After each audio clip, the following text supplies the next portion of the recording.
1970년대 중동발 1차와 2차 석유 파동은 대한민국의 에너지 정책에도 커다란 전환점을 가져왔다.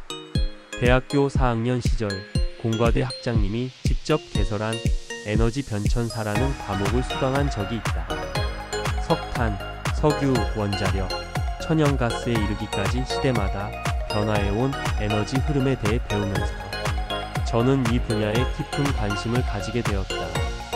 정부는 안정적인 장기 에너지 확보의 대안으로 청정연료인 LNG를 도입하기로 결정했고, 이를 추진하기 위해 1983년 8월 18일 한국가스공사가 설립되었다.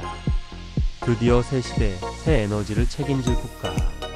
기간 산업의 출발점에서 함께할 인재를 모집한다는 공고가 신문에 나왔고, 서류 전형, 필기시험, 그리고 면접 전형을 거쳐서 마침내 저는 12월 16일 공채 1기의 신입사원이 되었다. 여의도 본사로 첫 출근을 하던 날 아침, 양복에 넥타이를 매며 거울을 보던 제 모습이 눈에 선하다. 새로운 시작에 대한 설렘과 기대, 그리고 다짐이 가슴 가득 차올랐다. 나는 이제 나라의 에너지 사업에 동참한다는 사명의 길에 첫 발을 내디딘 것이다. 저는 품질관리부에 배속되었고, 제가 하는 일은 부선의 잡무 처리와 지시하는 사항 처리, 그리고 각종 규정과 절차서와 기술 문서들을 틈틈이 읽고 익혀나갔다. 언젠가 저도 중요한 기술 업무를 맡게 될 날을 기다렸다.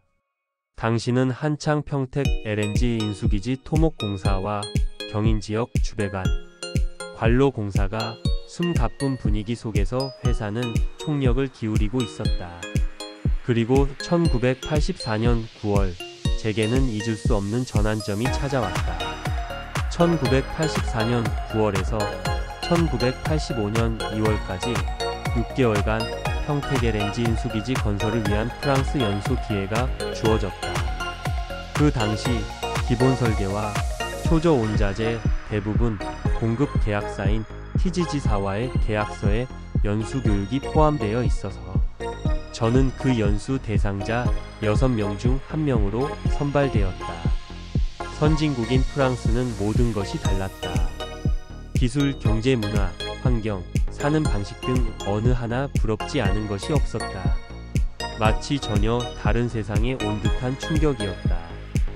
하지만 우리는 분명한 목적을 가지고 있었다. 평택 LNG 인수기지를 건설하기 위해 필요한 기본 설계와 초저온 자재, 그리고 설비 관련 핵심 기술을 TGG사로부터 하나하나 배워야 했다. 값진 경험이었다. 처음에는 화학 물리적 이론 가보기라 많이 힘들었다.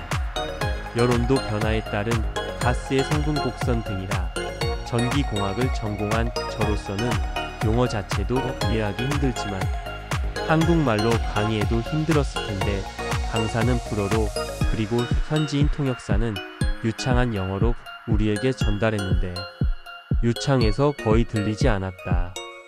이렇게 수업이 끝나고 호텔로 돌아오면 맹붕이 걸려서 무거운 마음에 몰려오곤 했다. 그러나 시간은 흘러서 어려운 초저온 가스 특성 교육이 지나갔고, 다음으로 인수기지 프로세스 교육으로 들어갔는데, 파이핑 언드 인스트루먼트 다이어그램, 공정을 공부할 때는 긴장도 되지만 흥미가 있으니 머릿속에 들어가기 시작했다. 그리고 천연가스 화재에 대비한 현장 진압 훈련도 실시했고, 천연가스에 대한 안전기준과 규정 등도 배웠고, 프랑스 각 지방에 위치한 제작업체 견학을 하면서 설비 교육을 받았다. 그리고 마지막 코스로 프랑스 최남쪽 마르세유 지방에 위치한 포섬의 터미널, 그리고 북쪽 낭트 지역 위치한 몽투와 터미널에서 5주간 가스티 프랑스 직원들과 함께 근무하면서 실제 상경험을 쌓을 수 있었으며, 그리고 가정집도 초대되어 같이 교제의 시간들도 가지면서 그들의 삶의 방식도 많이 이해하게 되었다. 프랑스 연수를 마치고 돌아온 지 얼마 지나지 않아 1985년 4월 저는 평택 LNG 인수기지 건설 현장으로 발령을 받았다. 마침내 제가 직접 몸담아 일할 무대가 눈앞에 펼쳐진 것이다. 이제는 실전의 한복판에 서 있었다. 현장은 늘 분주하게 돌아갔고 안전 헬멧을 쓴 채 새벽부터 밤까지 뛰어다니는 날이 반복되었지만 그만큼 뜨거운 열정으로 가득한 시간들이었다. 가정적인 측면에서는 평택이라는 낯선 곳에서 5월에 결혼하여 신혼살림을 시작했지만 현실은 낭만과는 거리가 멀었다. 건설 현장의 긴박한 일정 때문에 매일 늦게 퇴근하던 저는 아내를 홀로 집에 두는 시간이 많았다. 서울 토박이인 아내는 낯선 지역, 아는 이 하나 없는 곳에서 외로움과 불안함을 감당해야 했던 아내를 생각하면 지금도 가슴 한켠이 아리다. 그 시절 제대로 신혼다운 시간을 함께하지 못한 것이 나의 짐으로 남아있다. 1986년 4월에 처사들이 태어났고 저는 아버지가 되었다. 현장 공사도 완공이 되어가고 마침내 1986년 10월 말에 우리 모두가 손꼽아 기다리던 순간이 다가왔다. 인도네시아에서 출항한 노르웨이 LNG 운반선인 볼라 스피리트 93,000톤급이 우리 하역부두에 처집항했고 그 어마어마한 장관의 탄성이 터졌다. 하역과 저장 그리고 기화시켜 수도권과 평택 화력 발전소에 가스가 공급되는 대역사의 결실을 보게 되었다. 에너지의 새로운 시대를 여는 현장에서 동시에 제 인생도 새로운 장을 열고 있었다. 회사와 가정 두 개의 기둥이 뿌리를 내리던 그 시절은 힘들었지만 가장 생생하고 의미 깊었던 시간이었다. 평택 LNG 인수기지의 본격적인 생산이 시작되면서 저는 설비유지관리부서로 자리를 옮겼다. 이제는 설비유지와 운영의 시대였다. 설비의 예방 정비는 물론 고장 시 신속한 정비를 통해 생산이 중단되지 않도록 하는 것이 저희 부서의 핵심 업무였다. LNG는 초저온, 고압이라는 특수한 조건 속에서 저장되고 펌프를 통해 송출되기 때문에 작은 오류 하나도 큰 사고로 이어질 수 있었다. 하루하루가 긴장의 연속이었지만 설비 하나하나를 내 손으로 관리하고 지킨다는 책임감은 제게 큰 자부심을 안겨주었다. 이 시기 저는 초급 간부 계장으로 승진했다. 조직 내 책임이 더해졌고 후배들을 이끄는 작은 단위의 리더가 되었다. 저의 경험이 누군가에게 도움이 되고 그들을 통해 조직이 더욱 단단해지는 모습을 지켜보는 것은 또 다른 보람이었다. 1991년 7월에 사랑하는 딸이 태어났다. 간호사 선생님이 안고 아빠 품에 안겨줄 때 저는 뭐라 형언할 수 없는 기쁨이 있었다. 드디어 저는 공주와 왕자를 다 가진 아버지가 되었다. 아내의 역할은 더 커졌다.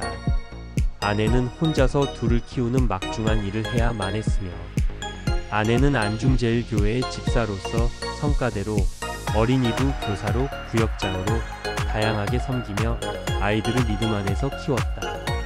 저는 주일날만 예배에 참석하는 믿음이 약한 부끄러운 신앙생활을 하며 회사 일에만 몰두하는 일벌레로 살았다. 점점 더 천연가스 수요는 눈에 띄게 계속 증가했고 이에 수요를 맞추기 위해 공급시설인 인수기지의 확장도 불가피해졌다. 저는 본사 건설사업부로 발령을 받아 평택인수기지 1차 확장과 인천인수기지 건설을 위한 세부 설계 업무를 맡았다. 현장 경험을 토대로 평택 세부 설계회사인 대우엔지니어링과 인천기지 세부 설계회사인 현대엔지니어링이 작성한 설계과업인 계산서, 사양서, 도면 등을 검토하고 확정하여 현장에 내려보내는 일을 하였다. 현장에서 익힌 기술을 바탕으로 주야근을 매일 해가며 건설 프로젝트의 1단계 공사를 완성하는데 작은 보탬은 또 하나의 보람을 가졌다.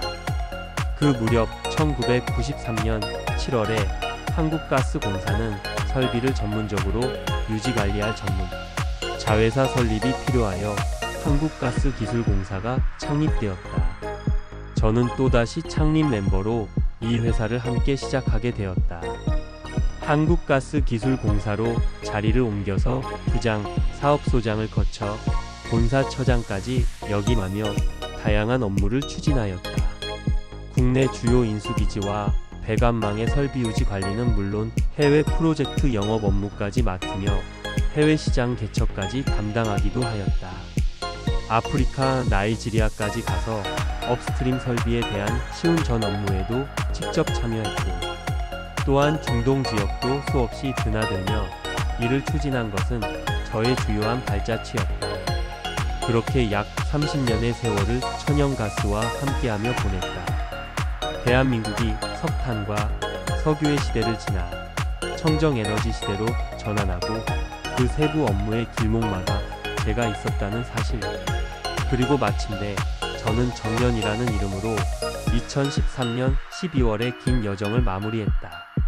그리고 뒤를 돌아보며 회고해봤다. 가스를 다룬다는 건 단순한 일이 아니었다. 그것은 국민의 안전을 지키는 일이었고 나라의 에너지 안보를 떠받치는 일이었다. 보이지 않는 곳에서 이름도 남기지 않고 수많은 기술자들이 밤낮으로 설비를 점검하고 고장을 복구하고 기지를 지켜왔다. 저 또한 그들 중 한 사람이었다는 사실이 자랑스럽다. 그 시절 가족의 희생도 참 컸다.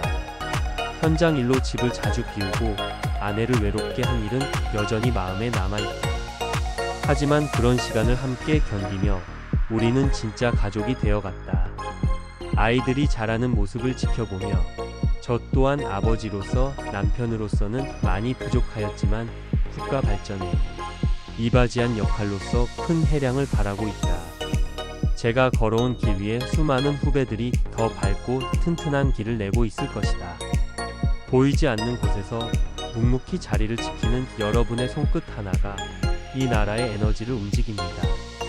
그 자부심을 가슴에 품고 늘 안전을 최우선에 두며 걸어가시길 바랍니다. 그리고 제게 이 길을 걷도록 큰 울타리가 되어준 한국가스공사와 한국가스기술공사, 그리고 이끌어주신 선배님들과 함께 땀 흘렸던 동료와 후배 여러분들에게 진심으로 감사드립니다.